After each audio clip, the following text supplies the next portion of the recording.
Hello everyone, my name is Hasan Zerze.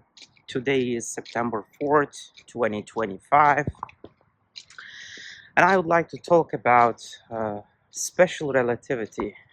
Um, this is gonna be a informal talk, some random talk about special relativity. Um, you may have watched my previous videos on the topic, which I mentioned about um, length contraction, time dilation, and the Doppler effect. And hopefully I'm planning to make a video about why the energy equals to mc squared. But in this video I would like to, talk in a less rigorous way, less formal way of what relativity is, what I think the problems about the relativity is, the special relativity. So let me tell you first the main assumption of the special relativity. I'm specifically going to talk about special relativity. When we say just relativity, it was before Einstein. I think Galileo was the first who came up with this, the idea of relativity, which means the laws of nature are invariant regardless in what reference frame you are. One example is like you're in a bus and you're not allowed to look outside, and the bus is moving at some constant velocity, and you're doing some fancy experiments to understand whether you are in a moving bus or whether you are in a bus that doesn't actually move at all. So Galileo said there's no way to understand, so the motion is relative. So if you are inside the bus that you don't see outside, you will never differentiate between the case where the bus is moving or the bus is not moving. No experiment will tell you that. So that's the idea. Like, what about Einstein's special relativity? Now, in Einstein's special relativity, there is one very important component added to this, Galilean invariance. The important thing that's added to this picture by Einstein is the light has the same speed in all reference frames, which is a game changer in a lot of aspects. Like, in addition to what Galileo said, you cannot do an experiment and realize like you're in a moving bus. And Einstein said, even if you use something like a light source, for example, if you're allowed to look at a light ray going outside the bus, and there is no way you can understand what velocity the bus is going to go, because to you the light velocity will be the same constant, which is 300,000 meters per second in vacuum. Okay, so that's the idea. And with that assumption of light having the same velocity, like all kinds of crazy consequences happen, like by just this simple assumption, in addition to other laws of nature invariant in a moving body. Mathematically you can show that okay, the time must be different. Time must be ticking differently for different observers. And again, as another consequence, we see that the length is also a relative quantity. Lengths change. Like the lengths of objects can change. In Galilean relativity, those like fancy things don't happen. You don't have the length contraction, but you don't have the time dilation.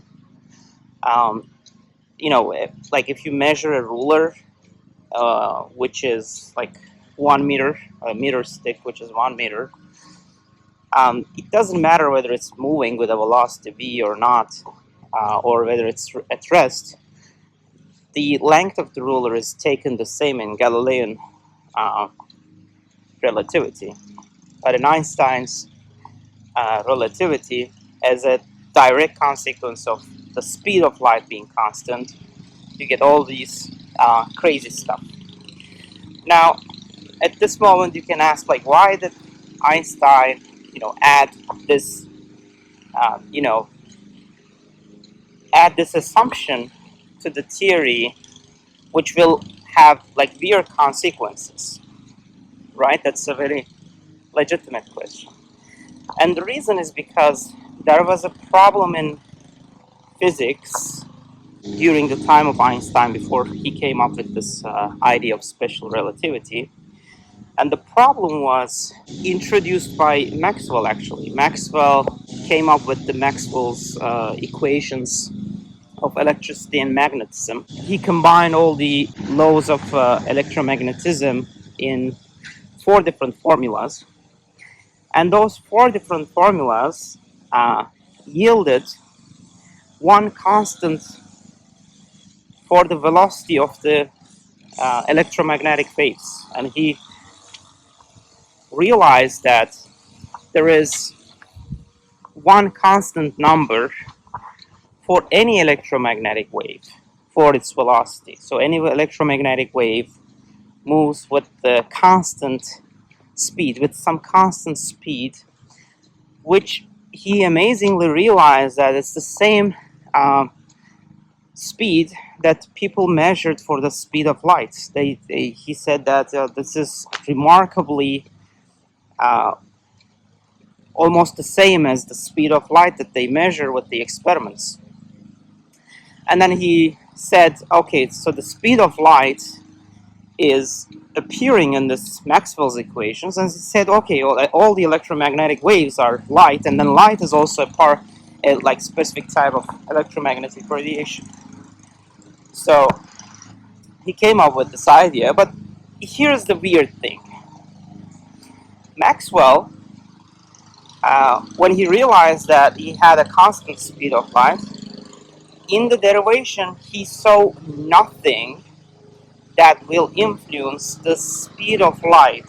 For example, even the source, the velocity of the source, velocity of the light source, does not have any influence on the speed of light that he derived in his mathematical derivation. He said, oh, that's very weird. It's like, how come like a light coming out of a source that's at rest versus light coming out of a source that's moving with respect to some outer reference, they both have the same speed of light, which is very, very weird. But you need to be very open-minded to if you're on the shoes of Maxwell, you need to be open-minded that this is a real problem, because that's, I think, a very important aspect. Before a breakthrough happens, you need to realize there is a problem there, and that the problem here is this very weird observation that the speed of light does not change even though you move your source of light. This is unlike the other waves, like the sound wave, that actually requires a medium to move, because in the case of sound waves, the velocity of the source actually adds up to the velocity of the sound.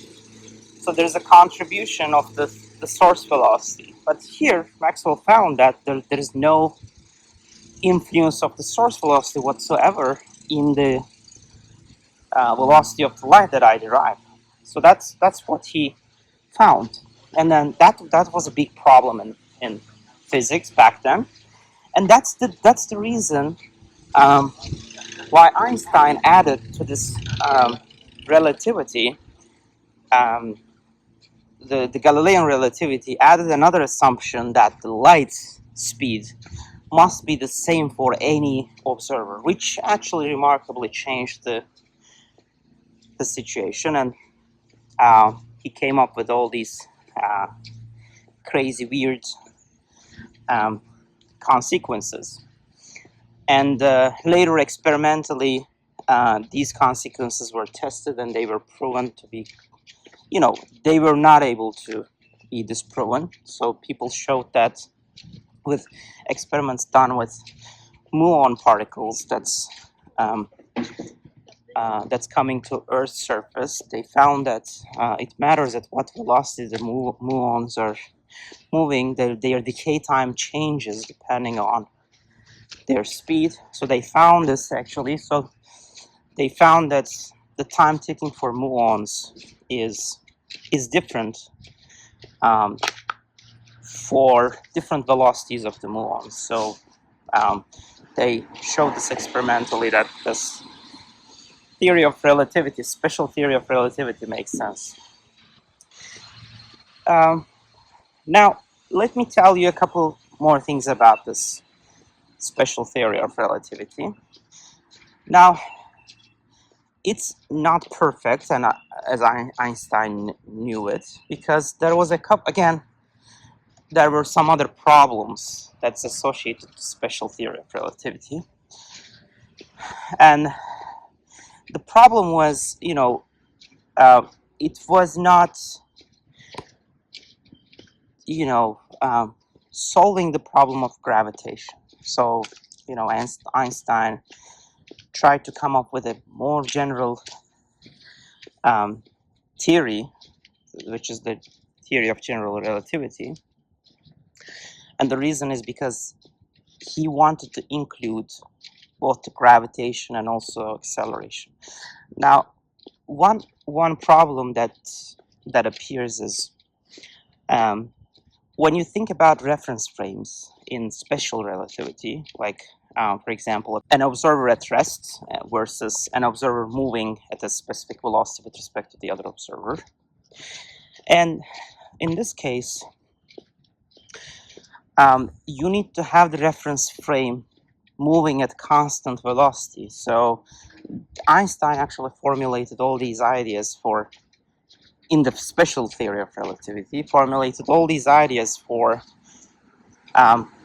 reference frames moving at constant velocities. And then he tried to think about what happens if a reference frame is accelerating. Now, he was bothered by this. Just one reason that why one should be bothered with this is how can you start from an observer at rest and then make that observer moving at some constant velocity? So you need to accelerate that, of course, right?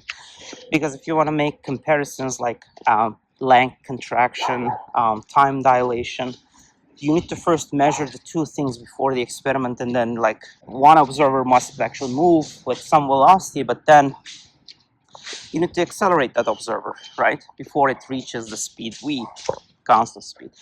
So Einstein wanted a theory, a more general theory also, that will also apply for objects moving with acceleration. So he wanted to generalize it.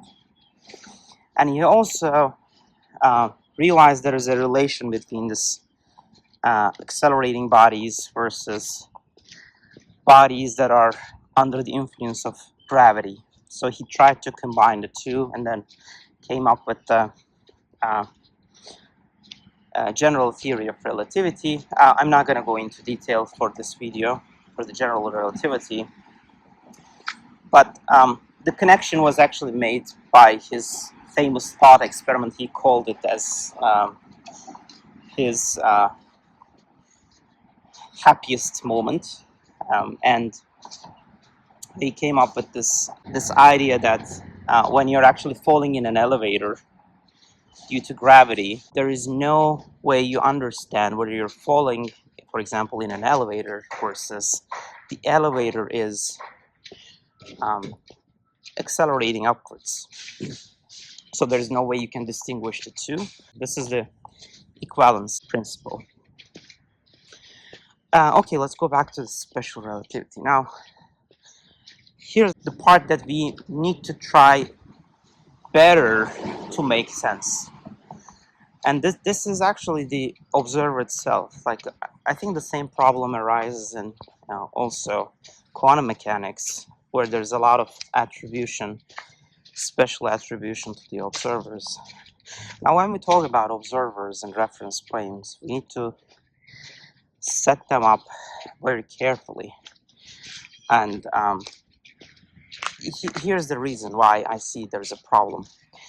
First of all, an observer moving at a velocity v, suppose we have that observer moving at a velocity v, but then there's this question of how are, like, what are the things, what are the points, all the points that should be included within that observer. Okay. For example, suppose you're in a bus and you think about this reference frame with all the data points, or like all the material points of the bus that's moving. So that could be your reference frame.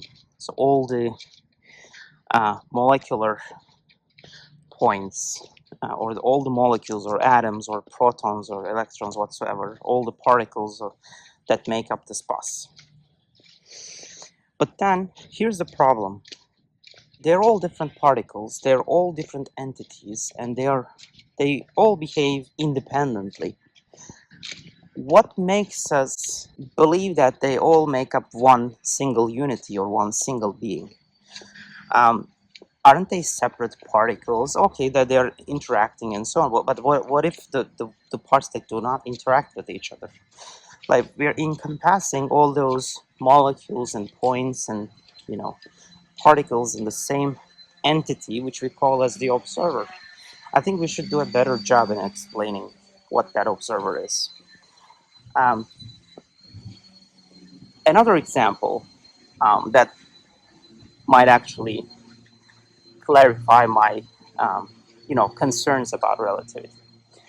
Another example is, um, suppose you're focusing on a specific particle, like an electron, and you say that let's take the electron as our reference frame, right? But then electron could be rotating around itself. Like, what do we mean when we talk about the electron, right? It could be rotating around itself, maybe spinning, or maybe its wave function is occupying some space. And then the problem is, when we think about the reference frame, what's going to be the velocity of that reference frame? So should I take the center of the electron, the velocity of the center of the electron, as the reference frame? So that's why I think we should do a better job in explaining what is an observer. Any suggestions, please write it in the comments. And thank you for watching me. See you in my next video.